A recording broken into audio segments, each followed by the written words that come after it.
And he said, well, I think. I said, don't tell me what you think. Tell me what you feel. He couldn't say a word.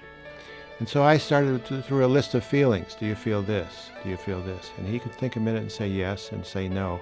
And his wife all of a sudden stopped crying. She said, you mean he has emotions? And he just didn't have the language for emotions. Mm-hmm.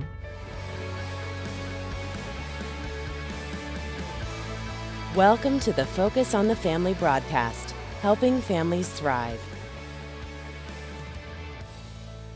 Hey, David and Jan, welcome to Focus on the Family. Our privilege is great. I'm looking forward to this in so many ways. Yeah. How can it help me today be a better person? But I love this concept. Now, first of all, you've been married 60 years. That's so when right. you're talking to 20-something, 30-something married couples, do they just like drop their jaw and say, you really did that? You married and stayed married for 60 you really lived that long? years?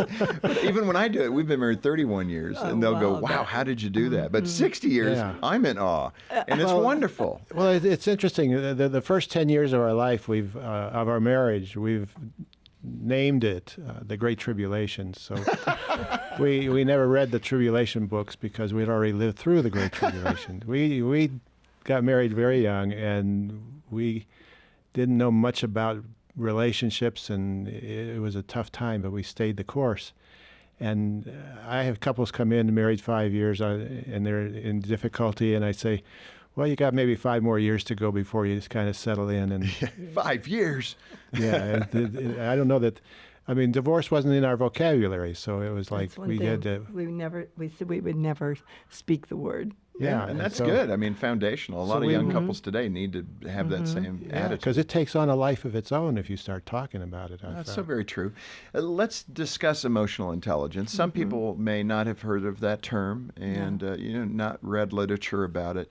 What is emotional intelligence? How does it differ from IQ? And just what is it? Well, Daniel Goleman introduced the term in '95 in a book called Emotional Intelligence, and he covered the whole spectrum. He covered family relationships and other relationships in the business world. But the business world and Harvard Business Review kind of just grabbed hold of it and ran with it.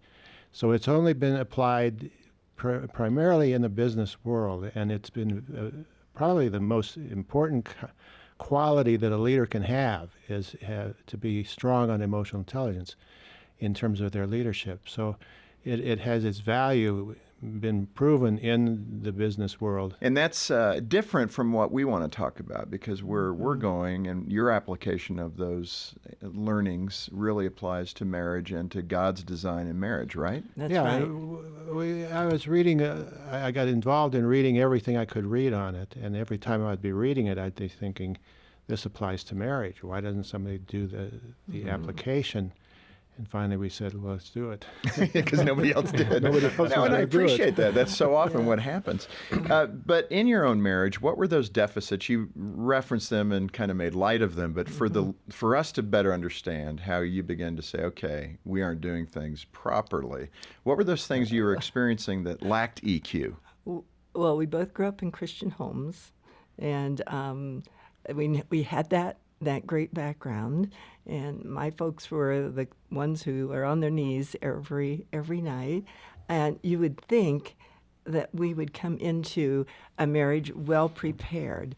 But when I said to Dave after the first few months, could we pray together? And he said, oh. And I was very creative with the reasons not to. And as our maybe. kids came along, I could pray with the family, and I could pray with people. I was an associate pastor at the time. I could pray with people in my office, but to pray just with Jan, that was terrifying. What made that so I think he was difficult? intimidated about what do I say, what. I thought I had to go down deep and reveal the dark side of my personality if I was going to pray with her. It was my own problem. Nobody's ever said that. Right. And I thought, I can't be that open with her because then she'll reject me. Yeah.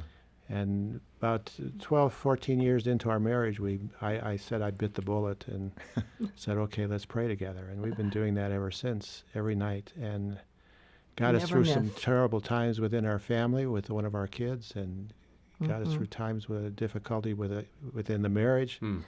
It's just been a stabilizing point. But it was a flashpoint until you said, Okay, I'll Yeah. do this. And often, part of what we like to teach in the seminar is how to get that going, to really understand that it's not as easy for some.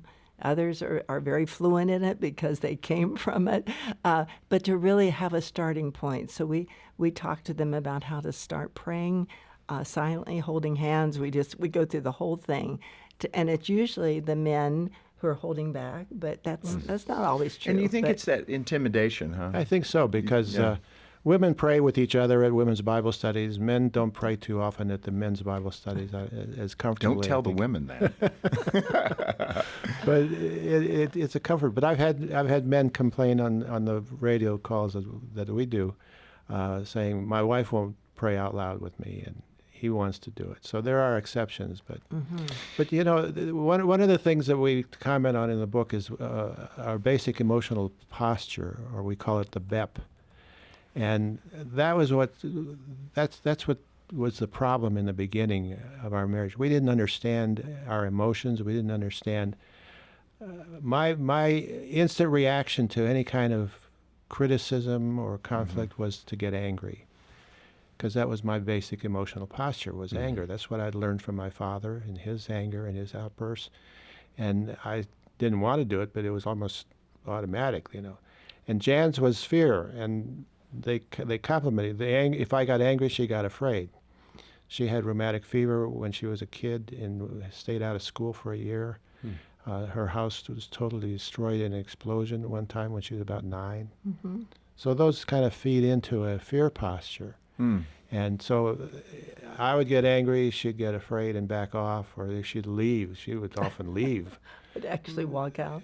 and go for a walk, and Yeah. it'd be nighttime, and I'd be worried about her, you know, and have Oh, to go yeah. find her. And that's part of it, the SMART concept, that acronym, and we want to dive into that. But give us a quick overview of SMART, and then we'll start to dive a little deeper in each Well, of those. the SMART is an acronym for 5 facets of what emotional intelligence in a marriage would look like. One, the S is self-aware of what I feel. And maybe I start to become aware of it after I feel it. And after we've had the argument, I was angry, I'm sorry. Then I want to grow to the place where I can become aware of what I'm feeling at the time. So I can manage it in that. And the M stands for managing my emotions. The biblical concept from Timothy there was self-control. One of the fruits of the Spirit is self-control. And so how do I do self-control? Well, I manage what I feel, especially the 4 negative emotions of anger, fear, shame, and sadness. And then the A, we added the A.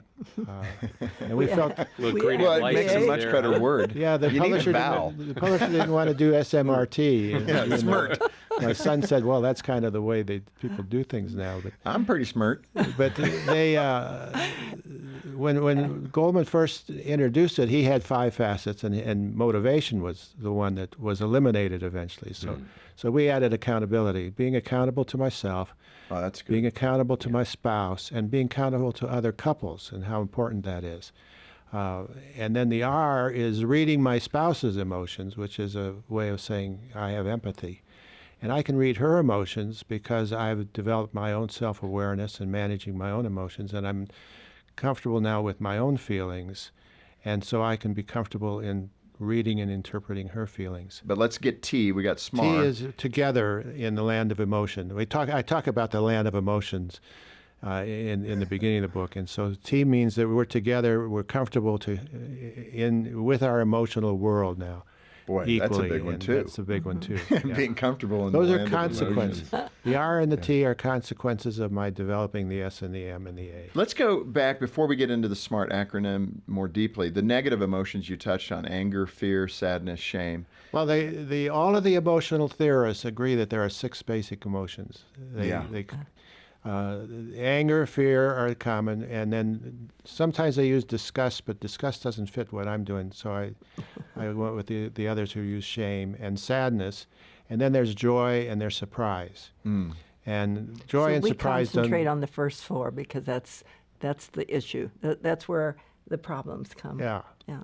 you don't get in trouble with it because you're too joyful or. Well, I don't know. Sometimes I've surprised my wife, and she didn't really like Well, that a whole lot. Maybe it was the motivation behind the surprise. That could be it. Yeah. Now, you're finding and have found over the years that you've done this that men are typically going to struggle a bit more with the concepts, more so than women. Why is that? Well, it's not that men don't have emotions, although their wives are convinced they don't have any emotions, you know. I had a couple in my office where she was extremely angry. I always said that the door frame around the door of my office charred when she walked through it. My. Oh, In the man. heat of her anger, you know. And then she sat there with her arms folded and just stared at me. And I said, "You're very angry, aren't you?" And she says, "How astute." Well, she was talking and she started crying, really crying heavily. And I turned to him. I said, "What are you feeling right now, as you watch your wife feel so pained?" And he said, "Well, I think." I said, "Don't tell me what you think. Tell me what you feel." He couldn't say a word. And so I started through a list of feelings. Do you feel this? Do you feel this? And he could think a minute and say yes and say no. And his wife all of a sudden stopped crying. She said, "You mean he has emotions?" And he just didn't have the language for Right. emotions, but he could help. So we have a chart in the book of the 4 negative emotions, and I think there's 9 sub feelings that go under it. Descriptions of that emotion, how we might characterize it.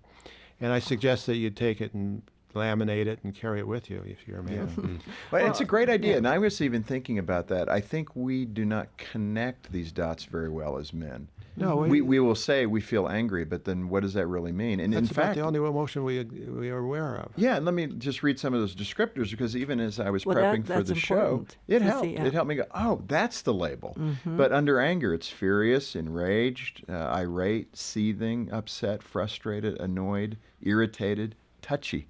I mean, that Yeah. gives some All substance to under that. Yeah, I found that to be really helpful because And it's look at the multidimensional. chart and say, well, this was I'm feeling. That goes under the rubric of fear or shame or or sadness. You know, the unworthy is the sadness. So I think women are far more adept at connecting to those descriptors than we are. It's innate for them. They know how to do it. But they We're don't. kind of lost. They don't know how to do it with their husband. Yeah. Well, And yeah, so- oftentimes they feel like we'll just make things worse if we talk about our emotion, what we're feeling, and it goes by. Then the time goes by, and they don't really get to share with him because they're afraid.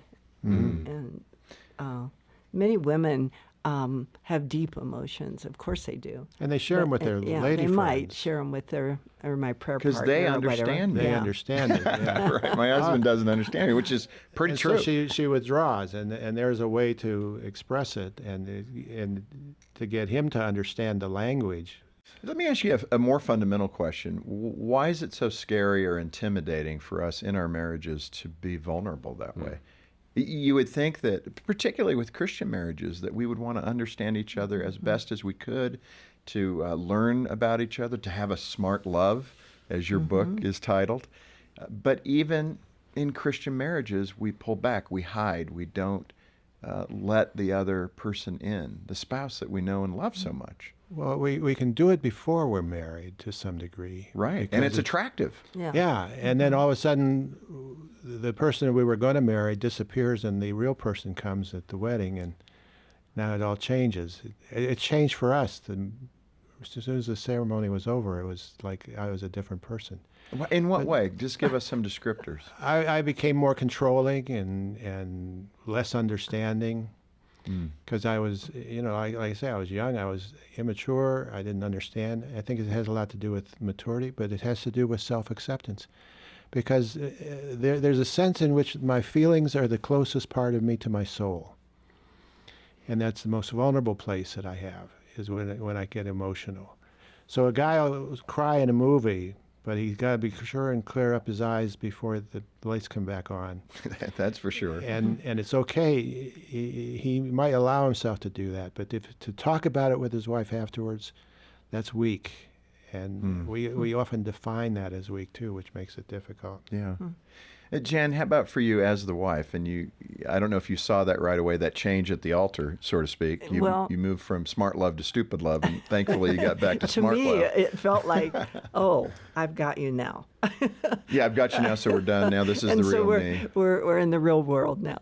But but a lot of it was triggered by my changes too. After the marriage, I felt trapped. I felt like I was going to be just overshadowed, or it wasn't important for me to get my degrees, or all those things came about within the I didn't know fact you that felt that.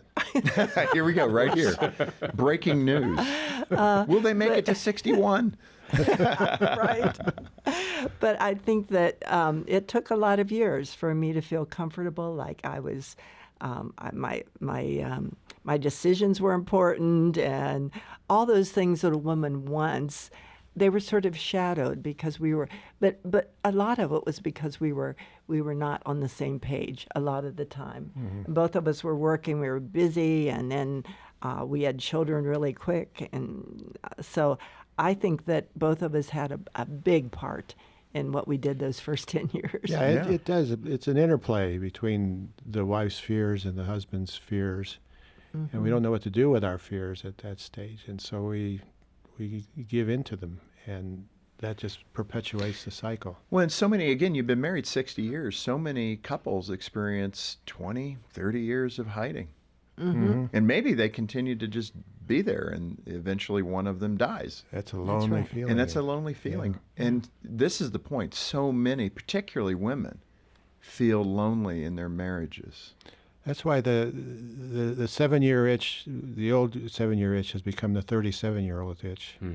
37-year itch, because a lot of divorces are taking place in the late 30s, and they're initiated by the wife.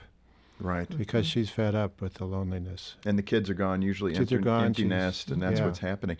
Let's dive into SMART again, and let's go a little deeper with each of the acronyms. That's the goal. And we'll get to one or two today, and then we'll have to come back next time and cover the Okay. others. Okay. But let's start with S. What does it mean again, and what is that self-awareness? How's that defined? And why are so many of us just bad at it? Is it the fall? Is it sin nature? What is it? I think it's sin. As women, we are bad at it too. I had never ever thought about what kind of category I was in as far as my emotions until we started doing something like this. But I had no idea of all the fears that I was working with. Women and do coming- tend yeah. to be bound by fear. Yeah. I mean, it's a general statement, but and accurate. so for me, that first part, what is so important under the S, is that we begin to find our basic emotional posture. And that's so important that you start there, because that's going to overshadow everything else that you do with this That's that BEP that you SMART. Yeah, the mentioned earlier, BP. right? Yeah. Basic emotional posture. So define that for us. And we call it the BEP, B-E-P. And what does it actually mean? What is it to be in your okay. basic That's my posture? default position. That's the place that I go to automatically without even thinking. What do those attributes look like? Anger? For me, it would be anger. For Jan, it would be fear. I did a workshop last week, and my guy came up to me afterwards and said, when you started talking about that, he said, I knew immediately my basic emotional posture was shame because of how he was raised. And then the sadness is the feeling of total unworthiness and So hopelessness. those four basic, it's going to be Those one of emotions. those Yeah. to start with. And those are just present, and Those- it takes a little bit of stress maybe, or a circumstance, and And that's then it where I comes. go. It gets comes. triggered instantly, and it's probably comes from things, people that I've experienced growing up, or events that I experienced growing up. And so there's an action plan. The first action plan that you come to is to define your emotional posture, and it asks you questions to discuss with your spouse about who represented that emotion when you were growing up, how was it experienced, and things like that, to try to get at the root of it so that you understand where it comes from. But it's like a trigger point, and boom, I'm there. I'm acting out that So it's emotion. your buttons. What pushes my your button, button? yeah. So That's it's your the button, buttons, yeah. anger or shame. Yeah, or it's the whatever emotion it that's might be. attached to all of my buttons. Right. And then once you decide, or not decide, because you don't have to decide, but you realize that you are probably in that category, then I can see all the places that I use that. And I one of the things, the fears I got out of my childhood was I was not going to have enough. I wasn't going to have the right things and all those things because of our losing everything as a child.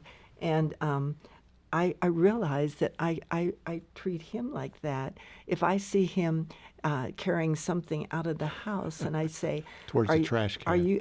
Are you going to put that in the trash?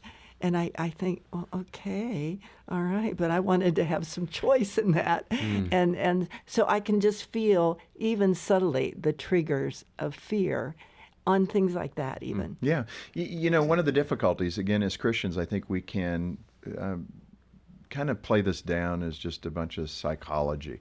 But the Lord does encourage us to know our hearts as best we can, to know more accurately who we are, because that groundedness allows you to say, oh, I'm outside of his will. I'm sinning. You have to have an awareness that you're in the right spot or you're not in the right spot. And that's really what we're driving at overall, right? Paul says, be angry, but don't sin. So there's a way to be angry that's healthy, and there's a way to be angry that's sinful. And I think that to be true for any of the negative. And there's a way to be fearful that's appropriate. reasonable, it's appropriate. There's ways that not to. But that be the basic. The reason we want to identify that becomes the first emotion that we're going to learn to manage, because that's the one that gets us in trouble in our marriage, and that's the one that we've got to get a handle on and kind of release our buttons so that they're not so easily triggered. We're going to come back next time and talk more about this, but you used an analogy in your book that puts a smile on my face right now. It's the Eskimo culture and how young people enter into adulthood. Yes. It's kind of unique. What was it? Well, they had to touch a bear. Not just a bear, a polar bear. They had to touch a polar bear, and basically what they had to do was face the biggest fear that they would ever live with. And to successfully do that launched you into adulthood, and to not successfully do it kept you from that. It's like the Old Testament blessing. Yes. Where the father would launch him into adulthood by blessing him. David, in that context, just for some of us who may not see it clearly, what does that do for me? What's the emotion that it's pulling out that's positive to go up and touch your biggest fear? Well, if I can touch the thing I'm most afraid of, there's nothing I need to be afraid of anymore. And so I see myself as being competent. So as confidence, an adult, courage, competency, courage, and all the brighter sides of emotion. Yeah. And fear grows when we don't face it. And so we become more afraid if we don't deal with the fear that we have. And I have a book called There's a Nightmare in My Closet, where the little boy finally faces this fear that there is a nightmare in the closet, and he turns the light back on after going to bed, and sure enough, there's this big monster at the bottom of his bed, and he shoots it, and the monster starts crying, and then he tries to get him to stop crying. And finally, he puts him into bed with him, and he says, I'm sure there's another monster in my closet, but there's only room in my bed for one. And it's a book on fear, and I have adults read it right in my office. It's a children's book. Because if you face what you're afraid of, it becomes a crying little baby rather than a scary monster. And so, in a sense, I have mastery over the polar bear because I could reach up and touch it. And of course, this all comes back to how you relate to your spouse in your marriage, where Exactly. many people bring their greatest fears, right? Oh, yeah. And we'll talk more about that next time. David and Jan, very thoughtful. I love this idea of taking that kind of research with EQ and applying it to marriages. And I think particularly with that Christian lens to say, what is God showing us in the data? Yeah. We don't have to fear the data. We just need to better understand it. And I think this has been terrific. So we got the S in SMART. Next time, let's come back and do MART, and we'll get the rest of them. And hopefully the goal here is to equip you to be smart in your love. That's the title of the book, Smart Love. And we have counselors here who can talk to you and guide you, and hopefully, even if you need to link in with somebody nearby you, a counselor who can continue to help you. So don't hesitate. Give us a call here. that's why we're here. Donors make it possible for us to have these counselors available to you. So take advantage of it. David and Jan, it's been great to have you. I just got to say, does it count to go to the zoo to touch the polar bear? Can I just reach through the cage? Hardly. I can tell. Fear may be one of my problems here. I don't know, but we'll cover that next time. Okay. Great to have you with us. Hey, I'm John Fuller, and thanks for watching. Get more info about Focus over here and more from our guests over there, and be sure to subscribe to our channel as well.